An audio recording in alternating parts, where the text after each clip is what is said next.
திரு இந்திரா சௌந்தரராஜன் அவர்களின் அரண்மனை குடும்பம் பகுதி 17. அசோகமித்திரன் அவர்களின் முன்னுரையை பார்ப்போம். நாம் நம்புகின்ற ஒரு விஷயம் நடக்காமல் போவது கிடையாது என்று கடபாடிகள் சொன்ன கருத்து அசோகமித்திரனை வெகு விரிவாக வெகு ஆழமாக சிந்திக்க வைத்தது. உலகம் முழுவதும் இருக்கும் உளவியல் அறிஞர்கள் மதங்களை கடந்து சொல்லுகின்ற ஒரு கருத்து அது. எதிலும் அவநம்பிக்கை வேண்டாம், நம்புவோம். அதற்காக ஒரு பாறை மேல் பயிர் விளைவிக்க முடியுமா என்று கேட்க வேண்டாம். நமக்கே தெரியும் அது முடியாது என்று. முடியும் என்கின்ற விஷயங்களில்தான் நம்பிக்கை தன் பங்கை ஆற்றுகின்றது. அதனால்தான் பாலைவனத்தில் சோலைகளை உருவாக்க முடிந்தது.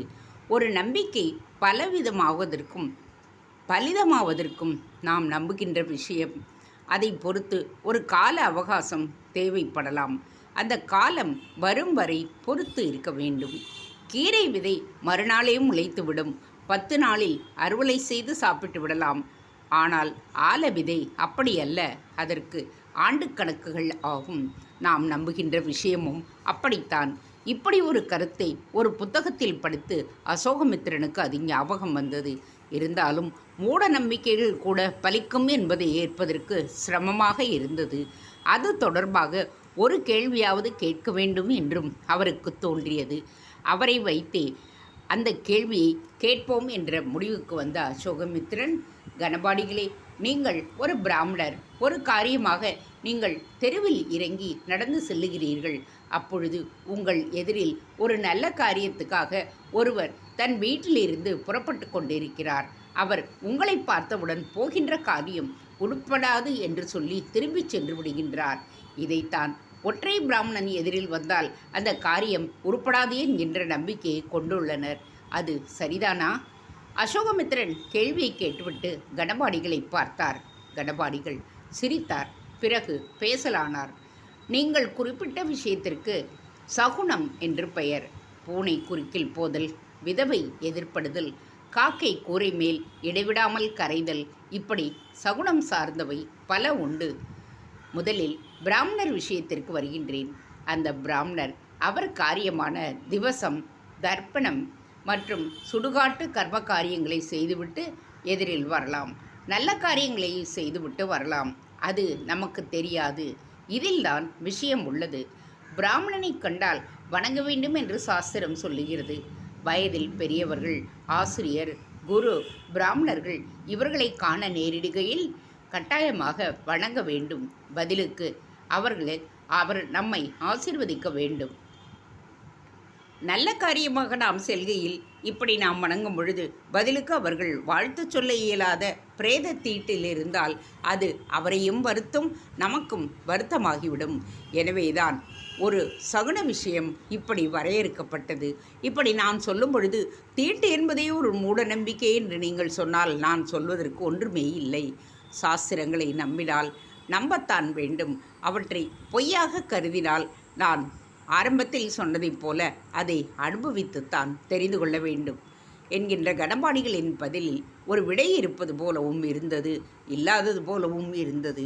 இப்படியெல்லாம் கேள்விகளை எப்படி கேட்டாலும் கணபாடிகள் சளைக்காது ஏதோ ஒரு பதிலை சொல்லிவிடுவதையும் புரிந்து கொண்ட அசோகமித்திரன் அவர் அடிக்கடி குறிப்பிடும் அந்த அனுபவத்தை நோக்கி நகர்வதுதான் புத்திசாலித்தனம் என்று உணர்ந்து, கணபாடிகளே, அடுத்து கிரகணம் எப்பொழுது வருகிறது?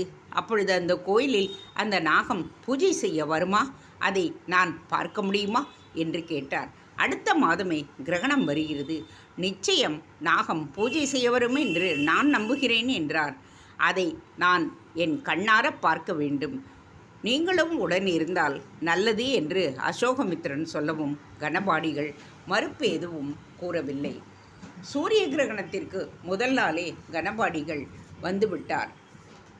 அவர் பின் அசோகமித்திரனும் அவருடன் சேர்ந்து நாகம் வந்து பூஜிப்பதாக சொல்லப்படும் சிவாலயம் இருக்கின்ற அந்த கிராமத்தை நோக்கி பயணம் செய்ய தொடங்கினர்.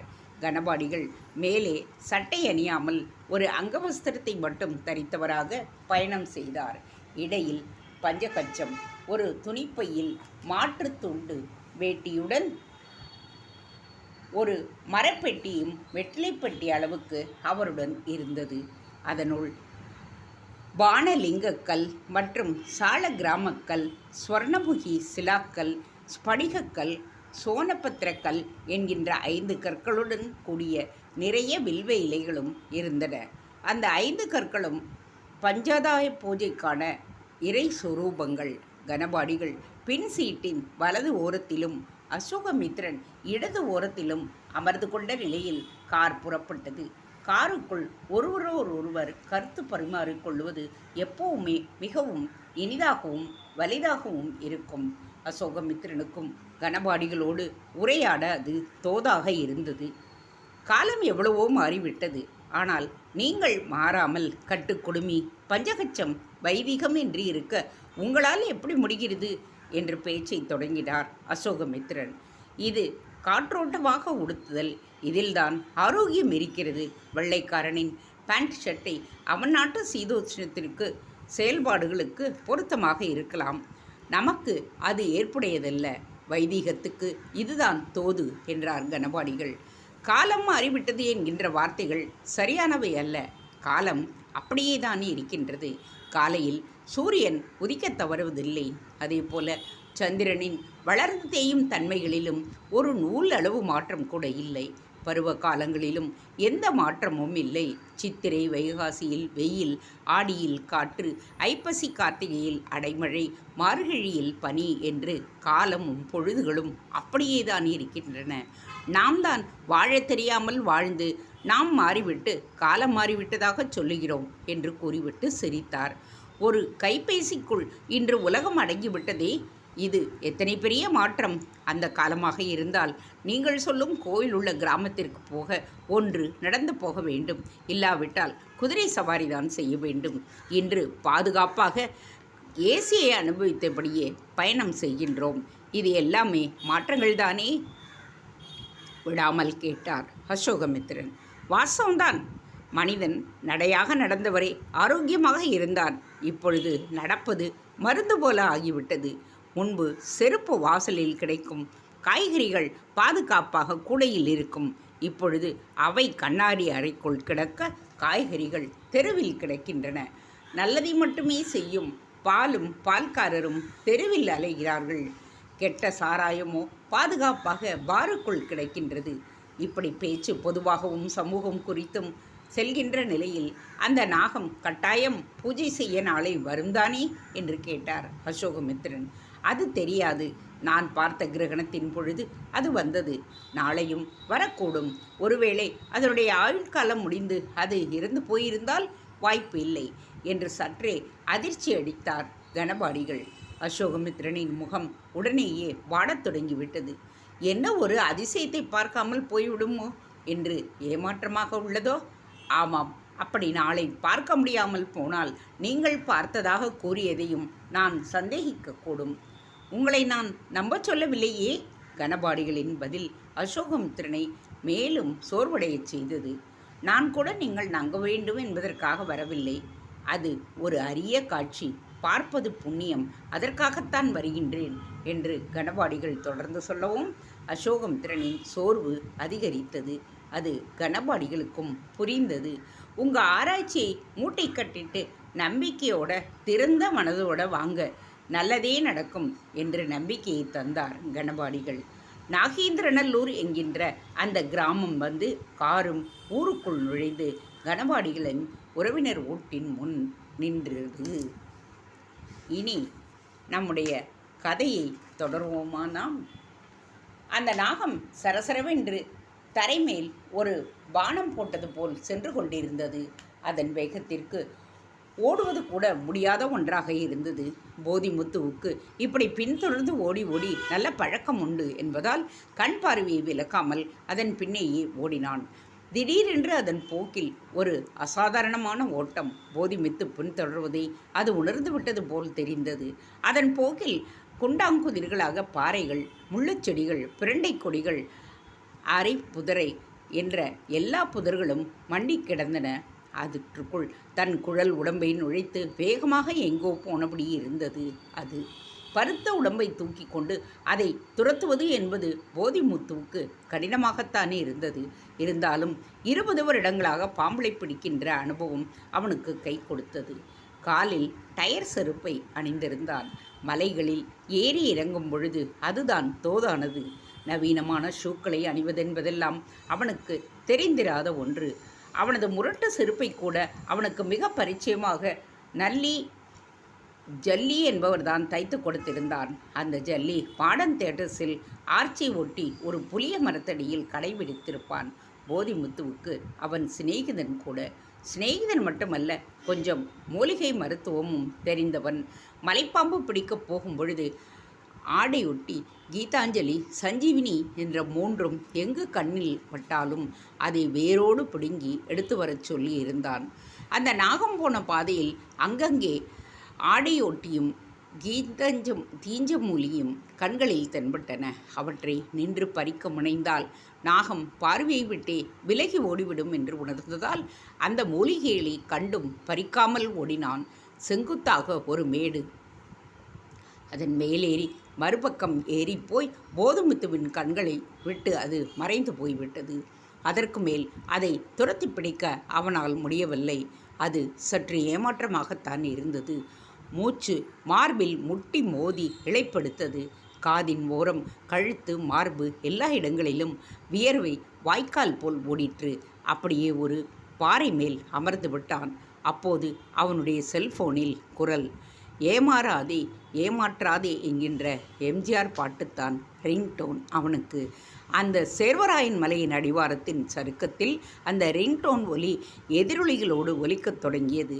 மழுக்கென்று முறிந்து காதில் பதிந்ததும், ஹலோ, யார் என்றான் தன் பாணியில். நான் சதீஷ் பேசுகிறேன். முனுசாமி கோவிலுக்கு நான் வந்துட்டேன். இப்போ நீ எங்கே இருக்க? ஓ, சாரா, அப்படியே அங்கனையே இருங்க, வந்துடுறேன் என்றவன் எழுந்து கொண்டான். கோலை ஊன்றிக்கொண்டு கீழே இறங்கத் தொடங்கினான்.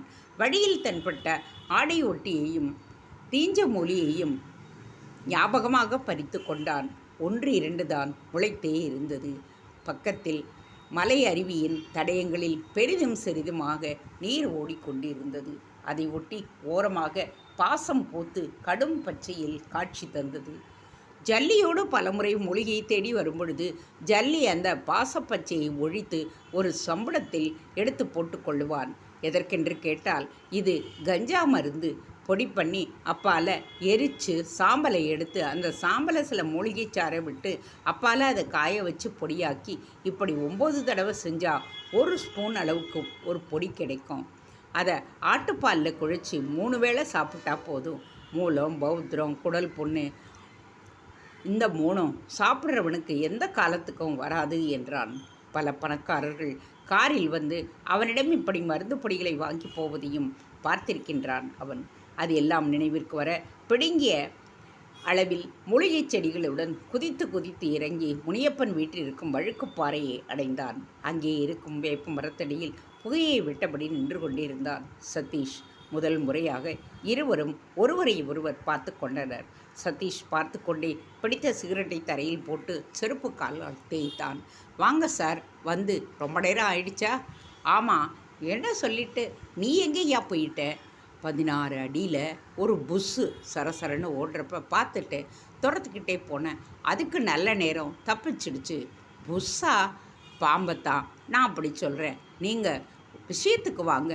ஆமாம், பாம்பு பிடிக்கிறது தான் உன்னோட தொழிலா? ஆமாங்க, புஸ்ஸு தான் சோறே போடுது.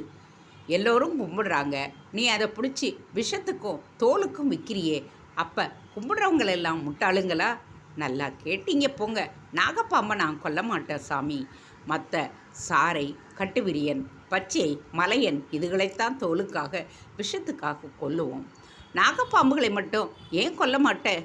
அது சாமியோடு சேர்த்து பிடிப்போம், விஷம் எடுப்போம், ஆனால் கொல்ல மாட்டோம்.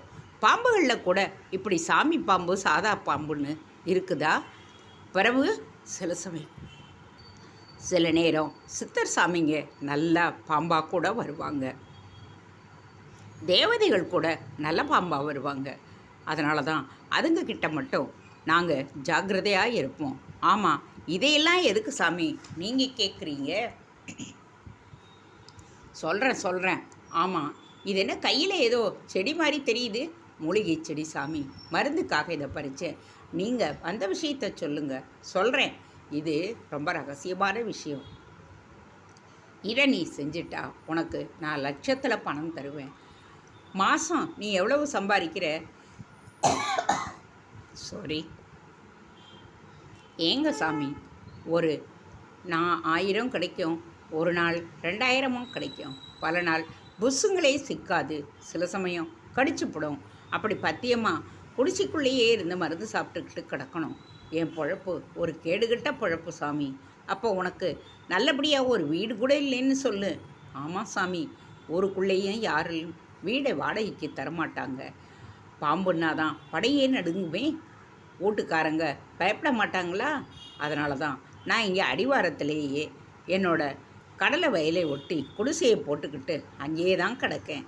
கடலை வயல்காரன் எனக்கு சிநேகிதங்கிறதால எதுவும் சொல்லாமல் என்னை அனுமதிச்சிருக்கான். நாளைக்கே இடத்த காலி பண்ணிடான்னுட்டா பொட்டிகளை தூக்கிட்டு நான் கிளம்பிடணும்.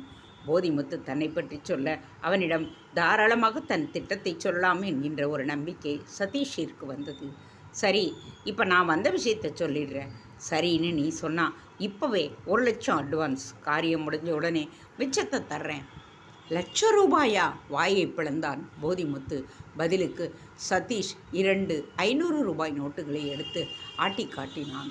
அந்த நோட்டுக்கட்டுகளை அடுத்த வினாடியே போதிமுத்துவின் கண்களில் பேராசை வழியத் தொடங்கியது. அப்படி என்ன சாமி மேட்ரு என்றான் ஆசையோடு. சதீஷ் சொல்லி முடித்தான். போதிமுத்துவிடம் நெடுநேரம் பேச்சே இல்லை. என்னையா பயப்படுறியா? பொறவு, இது கொலை இல்லை. நீ எங்கே செய்ய போகிற? உன் பாம்புக்கு தானே செய்ய போகுது. அதென்னவோ சரிதான்.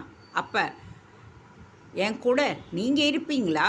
இருப்பேன். இந்த தடவை எதுவும் தப்பாயிடக்கூடாது. காரியம் கச்சிதமாக முடிஞ்சிடணும். என்னால் பாம்பை தூக்கி உள்ளார தான் போட முடியும். அதுக்கு மேலே நடக்கிறதெல்லாம் அவங்க தலையெழுத்து சாமி. இப்படியெல்லாம் சொல்லக்கூடாது. அவங்கள அதிகபட்சம் இன்னும் 2 நாளைக்குள்ளே போட்டு தள்ளியே தீரணும். கேட்குறேன்னு தப்பாக நினச்சிடாதீங்க. அதில் என்ன சாமி பங்கு உங்களுக்கு? மேற்கொண்டு எதையும் என்ன கேட்காத. எல்லாமே மேலெடுத்த விஷயங்கள். உனக்கு தெரிஞ்சு எதுவுமே ஆக போகிறதில்ல. காரியத்தை முடி, காசை வாங்கிக்கிட்டு போய்கிட்டே இரு. ஊர் உலகம் 2 பேரும் பாம்பு கடிச்சு செத்துட்டதா நம்பணும். அதுதான் எங்களுக்கு வேணும். அப்போ நீங்கள் ஒன்று பண்ணுங்கள். இப்போ நீங்கள் அட்வான்ஸை கொடுத்துட்டு கிளம்புங்க. நாளைக்கு நான் நாகங்களோட மேலே வர்றேன். நீங்கள் எப்படி சொல்கிறீங்களோ அப்படியே நான் செய்து கொடுத்துட்றேன். அப்பால் எனக்கு எவ்வளவு தருவீங்க? 4 லட்சம். இதோடு சேர்த்து மொத்தம் 5 லட்சம். 5 லட்சம் என்கின்ற அந்த இரட்டை வார்த்தைகள் போதிமுத்துவுக்குள் தட்டாமாலை சுற்றத் தொடங்கியது. Doctor Vittal Rao x-ray blood test ரிப்போர்ட்டுகளை எல்லாம் பார்த்து மகிழ்ச்சியை முகத்தில் எதிரொலித்தார். மிஸ்டர் கணேசன், உங்கள் டாக்டர் இப்போ பூரணமாக குணமாயிட்டா. பூபால்தாஸ் சுவாமி ஒரு மிராக்கலை உங்கள் டாக்டர் வரையில் பண்ணிவிட்டார் என்றார். கணேசன் மௌனமாக இருந்தார். ஆனால் ரத்தி அதை கேட்டு சிரித்தாள். அப்படியே, ஆமாம் டாக்டர், என் பொண்ணு செய்த புண்ணியந்தான் நாங்கள் அவரை பார்க்க முடிஞ்சது என்றாள். ஆனால் கணேசன் அந்த கிரெடிட்டை சாமிக்கு கொடுக்க பிரியப்படலை போல தெரியுதே. அவருக்கு சாமியார்கள்னாலே கொஞ்சம் அலர்ஜி டாக்டர். அதான். It's okay. எப்படியோ குழந்தை குணமாயிட்டா. அதை மட்டும் இப்போ பார்ப்போம். All the best mister Ganesan என்று வெங்கட்ராவ் சொல்ல, அதற்கு மட்டும் தேங்க்ஸ் டாக்டர் என்றவன் அதே வேகத்தில், நாளைக்கு நான் சேலம் திரும்பிடலான்னு இருக்கேன் டாக்டர் என்றான். தாராளமாக போயிட்டு வாங்க, நானும் 2 நாளில் கிளம்பிடுவேன் என்றார் வெங்கட்ராவ். உங்கள் ஃபீஸ் என்றபடியே செக் புக்கை எடுத்தவனின் கையை பிடித்து தடுத்தார் டாக்டர் வெங்கட்ராவ். நான் உங்கள் குழந்தைக்கு வரையில் ஒன்றுமே பண்ணலை. எல்லா அதிசயங்களையும் நிகழ்த்தியது சுவாமிஜி தான். அவருக்கு நன்றியை சொல்லிட்டு கிளம்புங்க என்றார் வெங்கட்ராவ். ரத்தியும் அதற்கான பார்வையை கணேசன் மேல் வீசினாள். சாமி மாலை தந்திருக்கு போலிருக்கு என்று அந்த இடைவெளியில் கணேசன் கழுத்தையும் முகத்தையும் பார்த்து டாக்டர் கேட்ட அந்த நொடி பலத்த அதிர்ச்சி கணேசனிடம். கணேசன் டாக்டர் வெங்கட்ராவ் கேட்ட கேள்விக்கான அதிர்ச்சியோடு ரத்தியை பார்க்கவும் அவள் முகம் கலவரமாக ஆகத் தொடங்கி இருந்தது. என்ன கணேசன், நான் கேட்டுட்டேன்னு இப்படி ஒரு ரியாக்ஷன்? பூபால்தாஸ் சாமியார் கொடுத்தது தானேன்னு கேட்டேன். என்ன கேட்டேன்னா, எனக்கும் அவர் அதே மாதிரி ஒன்று கொடுத்துருக்கா. ஆனால் எனக்கு கொடுத்திருக்கிறது ஸ்படிக மாலை என்று தன் மார்பில் பனியனுக்குள் ஒளிந்திருந்த மாலையை எடுத்து காண்பித்தார் டாக்டர் வெங்கட்ராவ். அதன் பின் கணேசன் அவரிடம் எதுவுமே பேசவில்லை. ரத்தி குழந்தையுடன் காரில் ஏறி அமர்ந்தாள். மெல்ல காரை கிளப்பிக்கொண்டு சாலைக்கு வந்து வேகம் எடுக்க ஆரம்பித்தான் கணேசன். அப்படியே கழுத்தில் கிடந்த மாலையையும் கழற்றி முன்னால் டேஷ்போர்டு மேல் போட்டான். ரத்தி அதை எதிர்பார்த்தது போல, சாரிங்க, நான் பொய் சொல்லிட்டேன், அதுக்காக அதை கழட்டிடாதீங்க ஜி ப்ளீஸ் என்றாள். மெல்ல திரும்பி பார்த்தவன், கொஞ்சம் பேசாமல் வரி ரத்தி, காருக்குள்ள எதுவும் பேச வேண்டாம் என்றான் மிக அழுத்தமான குரலில். அவள் அமைதியானாள். புறத்தில் அற்புதமான கிளைமேட். கல்யாண வீட்டு முகப்பில் பன்னீர் தெளிப்பது போல வானம் மழையை சிலுப்பத் தொடங்கியிருந்தது. மலை தாவரங்கள் எல்லாம் நனைந்து கரும்பச்சை நிறமாகி கண்களை பறித்தன. உடம்புக்குள்ளேயும் நரம்பை முறுக்கி கொள்ளும் அளவிற்கு சற்று கூடுதலாகவே குளிர். தியா அப்பா அம்மாவின் மனக்கிலேசம் பற்றி தெரியாதவளாக கதவின் ஜன்னல் வழியாக ஏற்காட்டின் புற அழகில் மூழ்கியிருந்தாள். காரில் சீரான வேகம். இடையிட்டது அவளது செல்போன். ப்ளூடூத் லிங்கில் காரின் ஸ்டீரியோ வழியாக அவன் அப்பாவான கைலாசராஜாவின் குரல் ஒலிக்கத் தொடங்கியது. எப்பொழுதுமே அவர் அவனை ராஜா என்று தான் அழைப்பார். அப்பொழுதும், ராஜா, சொல்லுங்கப்பா, பேசலாமாப்பா? இல்லை பிஸியாக இருக்கியா? பேசலாம்ப்பா, ஃப்ரீயாக தான் இருக்கேன். நீ போய் 3 நாளாச்சு, நீயும் ஃபோன் பண்ணலை, அதுக்காகத்தான் கூப்பிட்டேன். குழந்தை இப்போ எப்படி இருக்கா? நீங்கள் கேட்டால் ரொம்ப ஆச்சரியப்படுவீங்கப்பா. இப்போ கூட டாக்டரை பார்த்துட்டு தான் கிளம்பி வந்துக்கிட்டு இருக்கேன். ரொம்ப நல்லா இருக்காப்பா. அப்போ இந்த கிளைமேட் அவளுக்கு ஒத்துக்கிச்ச போல இருக்குது. நான் கூட பயந்துக்கிட்டே இருந்தேன், சளி இருமல்னு சிரமம் அதிகமாகிடுமோன்னு. உங்கள் அம்மா கூட பயந்தா. அதெல்லாம் எதுவுமே இல்லைப்பா. அவளுக்கு இப்போ எந்த பிரச்சனையும் இல்லை. இங்கே ஏற்காட்டில் இருக்கிறப்ப ப்ளட் டெஸ்ட்டு எக்ஸ்ரேன்னு எடுத்து பார்த்தாச்சு. நம்ம சேலம் டாக்டர் வெங்கட்ராவ் இங்கேயும் கிளினிக் வச்சு பார்க்குறவர். இனி பயப்படுறதுக்கு எதுவுமே இல்லைன்னு சொல்லிட்டார். நாங்கள் நாளைக்கே கிளம்பி சேலம் வந்துடலான்னு இருக்கோம். அவசரம் ஒன்றும் இல்லை, 1 வாரம் கூட தங்கிட்டு வா. குழந்தைக்கு பூரணமாக குணமானால் போகிறோம். அப்புறம் வேறு எந்த பிரச்சனையும் இல்லையே? வேறு பிரச்சனையா? என்னப்பா கேள்வி இது? இல்லை, நான் சும்மா யதார்த்தமாக தான் கேட்டேன். உன் மாமன் வேற இங்கே நேரம் சரியில்லை உனக்குன்னு சொல்லிக்கிட்டு இருக்கான். அதுதான் அப்படி கேட்க தோணுச்சு. நம்ம எஸ்டேட்டில் வேலை பார்த்த ஒருத்தர் கூட ஆக்சிடெண்ட் ஆகி செத்துட்டானாமே. அவன் செத்தா எனக்கு என்னப்பா? நம்ம எஸ்டேட் பேர் போலீஸ் வட்டாரத்தில் அடிபடுதே. ஏன் காது வரைக்கும் வந்துடுச்சுன்னா பார்த்துக்கையேன். அவனை வேலைக்கு வச்சவர் மாமா. அதுக்கு இங்கே அவசியமே இல்லை. எனக்கும் போலீஸ்கிட்டே இருந்து ஃபோன் வந்தது, அவரையே கேட்டுக்க சொல்லிட்டேன். அப்புறம் இந்த நேரம் சரியில்லை அது சரியில்லைங்கிற பேச்செல்லாம் என்கிட்ட வேணாம். நேர்மையாக நடக்கிறவங்களுக்கு எந்த நேரமும் நல்ல நேரம்தான். அவர் பேச்சையெல்லாம் நீங்கள் காதில் வாங்கிக்காதீங்க. சரிப்பா, ஏதோ தோணுச்சு சொன்னேன். உங்கள் அம்மாவும் உங்ககிட்ட இதே தான் பேசணுன்னு துடிச்சிக்கிட்டு இருக்கா.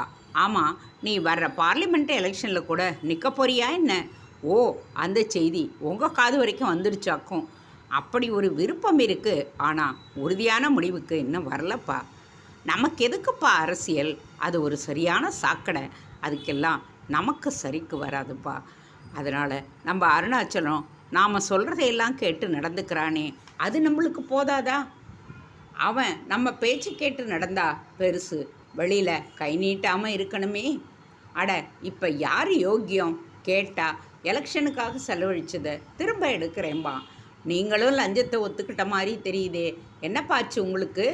நான் யதார்த்தத்தை தான் சொன்னேன்ப்பா. அப்பா, அருணாச்சலம் லஞ்சம் வாங்குறது மட்டும் இல்லை, பினாமி பேரில் சொத்தும் சேர்த்துக்க தொடங்கிட்டான். சேலம் மாவட்டத்திலேயே அதிக வரி கட்டுற ஒரே குடும்பம் நம்ம குடும்பம்தான். நம்ம குடும்ப பேரை சொல்லி நான் அந்த அரண்மனை குடும்பத்தை சேர்த்த அதையே ஓவர்டேக் பண்ணி அந்த பழைய பேரை எல்லாம் ஒன்றுமில்லாமல் பண்ணி காட்டுறேன் பாருங்கன்னு எல்லார்கிட்டேயும் பேசிக்கிட்டு இருக்கான். அதை கேட்டவங்க தான் என்கிட்ட வந்து அவனுக்கு இனியும் நீங்கள் சப்போர்ட் பண்ணக்கூடாதுன்னு சொன்னாங்க. அப்படியா? இப்பெல்லாம் யாரும் வெட்டி பேச்சே பேசுகிறதில்ல. யார் என்ன பேசினாலும் ரெக்கார்ட் பண்ணிடுறாங்க. அவன் பேசினது இப்போ என் செல்ஃபோனில் கூட இருக்குது. நீங்கள் கேட்டால் வருத்தப்படுவீங்களேன்னு தான் அதை அனுப்பாமல் இருக்கேன். பேசியபடியே வந்ததில் பங்களா வந்து விட்டது. காரை போர்டிகோவில் நிறுத்திவிட்டு மறுமுனையில் கணேசனின் அப்பாவான கைலாசராஜாவிடம் மேற்கொண்டு பேச முடியாதபடி ஒரு மௌனம். என்னப்பா, நான் சொன்னது உங்களுக்கு அதிர்ச்சியாக இருக்கா? ஆமாப்பா, 2 நாளைக்கு முந்தி வந்து காலில் விழுந்து கும்பிட்டான். பரவாயில்ல, நன்றியோடு இருக்கானேன்னு நினச்சேன். நீ சொல்கிறத கேட்டா நல்லா நடிக்கிறான்னு தெரியுது. அது நடிக்கிறாங்கிறதுல உங்களுக்கு சந்தேகமே வேணாம். அவன் இன்னும் அந்த 5 வருஷம் எம்பியாக இருந்தால் சேலத்தில் பாதியையே விழுங்கிடுவான். ஐயா மினிஸ்டர் போஸ்ட்டுக்கும் அடி போட்டுக்கிட்டு இருக்காரு.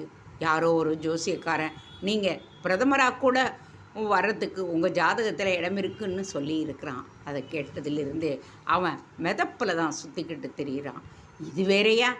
இங்கே ஏற்காட்டிலையும் ஒரு சாமியார் உட்காந்துக்கிட்டு வேலை காட்டிக்கிட்டு இருக்காரு. அதை நம்பவும் ஒரு கூட்டம். இதையெல்லாம் மாற்றணும்னா என்னை போல இருக்கிறவங்க ஒதுங்கி எல்லாம் போகக்கூடாது. இறங்கி 2ல் 1 பார்க்கணும். சரி சரி, நீ நேரில் வா, பேசிக்கலாம். மற்றபடி கவனமாக இரு. இதை நான் சும்மா பொதுவாக தான் சொல்கிறேன், வச்சுடட்டுமா? கைலாசராஜா பேச்சை முடித்து கொண்டார். கணேசனும் இறங்கினான். ரத்தி தியாவோடு கீழே இறங்கி காத்திருந்தாள்.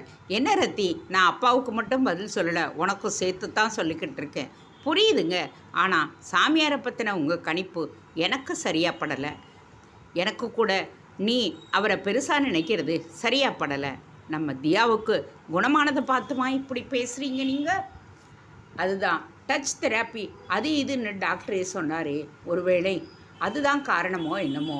அது என்ன, அதுவும் விஞ்ஞானம் தானே. போகட்டும், எனக்காக அந்த மாலையை கழுத்தில் போட்டுக்கக்கூடாதா? இப்படியெல்லாம் என்ன எமோஷ்னலாக பிளாக்மெயில் பண்ணாத. அந்த மாலை ஜஸ்ட் ஒரு கலைப்பொருள்.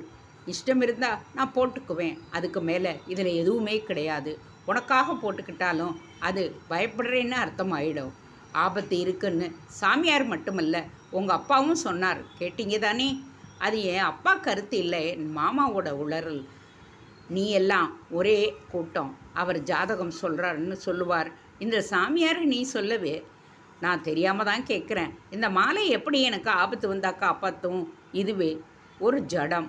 இது என்னை துப்பாக்கி மாதிரி ஒரு கருவியாக யோசித்து பார்க்க மாட்டியா? நான் கூட கேட்டேங்க. அவர் என்ன சொன்னாருன்னா, போதும் நிறுத்து, போய் நாளைக்கு ஊருக்கு கிளம்புற வழியை பாரு. இதுக்கு மேலே இங்கே இருந்தால் உனக்கு அந்த சாமியாருக்கு இருக்கு தலைக்கு மேலேயே ஏறிடும். வந்தது தியாவுக்கு குணமானதை நினச்சி சந்தோஷப்படுவோம் என்று சொல்லிக்கொண்டே உள்ளே சென்றான் கணேசன் என்கின்ற கணேசராஜா. ரத்தி மனதுக்குள் சாமியாருக்கு நன்றியை தெரிவித்து கொண்டவளாக அவன் பின்னால் தியாவோடு சென்றாள். போதிமுத்து சுடலை வயல் முழுக்க ஆக்ரோஷமாக அலைந்து திரிந்து ஒரு கோதுமை நாகம், ஒரு கருநாகம், 2 சாம்பல் நாகங்களை பிடித்து பிரம்பு பெட்டிக்குள் அடைத்து கொண்டான். 5 லட்சம் என்கின்ற தொகை போதிமுத்துவை விறுவிறுப்பாக இயங்க வைத்து கொண்டு இருந்தது. 4 பாம்புகளுக்கும் 4 பெட்டிகள். அந்த 4 பெட்டிகளையும் ஒரு பழைய வேட்டிக்குள் தூளி போல் கட்டி இறுக்கி முடிச்சு போட்டு கொண்டவன் அடுத்து சதீஷுக்குத்தான் ஃபோன் செய்தான். சதீஷ் அப்பொழுது சேலத்தில் ஒரு ஹோட்டலில் சாப்பிட்டு கொண்டிருந்தான். சார், நான் ரெடி. 4 புஸ்ஸுங்க வசமாக மாட்டிக்கிடுச்சு. இப்போ நான் எங்கே வரணும்? ஏற்காட்டு ஏரிக்கரைக்கு வந்துடு. நீ வர எவ்வளவு நேரமாகும்? பெட்டிகளோட புஸ்ஸுவெல்லாம் ஏறி வர முடியாது. அடிவாரத்தில் மாடர்ன் தியேட்டர்ஸ் வாசல்லையே நிற்கிறேன். நீங்களே காரில் வந்துடுறீங்களா? சரி, அங்கேயே காத்திக்கிட்டுரு. நான் இப்போவே ஒரு அரை மணி நேரத்தில் வந்துடுறேன் என்று சதீஷ் அடுத்து குலசேகர் ராஜாவுக்கு ஃபோன் செய்தான். சார், பாம்புகளோட நான் தயார். ஆனால் பங்களாவுக்குள்ளே போகும்போது அந்த நாச்சு முத்துவோ அவன் பெண்டாட்டியோ இருக்கக்கூடாது. முக்கியமாக சின்னவர் இருக்கக்கூடாது. அவங்கள ஏதாவது பண்ணி வெளியே வைத்துட்டு எங்களுக்கு தகவல் கொடுங்க என்று முடித்தான். அதன்பின் சதீஷ் காரும் ஏற்பாடு நோக்கி ஓடத் தொடங்கி இருந்தது. ஏற்காட்டு சாலையில் மாடர்ன் தியேட்டர்ஸ் கடந்து சாலை ஓரமாக ஒரு புளிய மரத்தடி. அங்கே தான் ஜல்லி தன் கடையை விரித்திருந்தான். தோளில் தூளி போல பாம்பு பெட்டிகளோடு போதிமுத்துவும் வரவே, வால வா, இன்னைக்கு வேட்டை பலமாக இருக்கிற போல என்று தோளில் தொங்கிய மூட்டையை பார்த்தபடியே கேட்டான். ஆமாம் ஜல்லி, வேட்டை மட்டுமல்ல, நானும் இனி பலசாலி தான் என்றான் போதிமுத்து. அதான் ₹1,00,000 அன்றாயிரக்குள்ளே இந்த பக்கம் ஒரு கட்டு அந்த பக்கம் ஒரு கட்டுன்னு தொங்கிக்கிட்டு சுத்துறியோ? ஜல்லி அப்படி சொல்லவும் போதிமுத்துவுக்கு தூக்கி வாரி போட்டு விட்டது. இல்லை, உனக்கு எப்பாடி தெரியும்? ஏதோ பக்கத்தில் இருந்து பார்த்த மாதிரியே சொல்கிற என்று விழியல் விரிக கேட்டான். சொல்லுவோம்ல, ஒரு 2 நிமிஷம் உன்னை உத்து பார்த்தா இதுக்கு மேலேயும் சொல்லுவேன் இல்லை, எப்படி? அதுதான் ஜாலம், பீதாம்பர ஜாலம். அப்படின்னா அப்படித்தான் சேர்வராயன் காட்டு மாரப்ப வாத்தியார் சொன்னார். அவர் தானே எனக்கு குரு. இம்புட்டு சொல்கிற நீ எதுக்காக இப்படி செருப்பை தைச்சிக்கிட்டு இங்கேயே கிடக்க? பலர் சித்தமாருங்க செருப்பு தைச்சவங்க தான். இது கோலம். ஆனால் இனி நான் செய்ய போகிறதெல்லாம் ஜாலம். ஜல்லி கவிதையாக பேசினான். போதிமுத்துவின் பெட்டிக்குள் பாம்புகள் புழுக்கம் தாழாமல் சீற்றமாக புரண்டு நெளியத் தொடங்கியிருந்தன. தேங்க்ஸ் ஃபார் வாட்சிங். Please subscribe.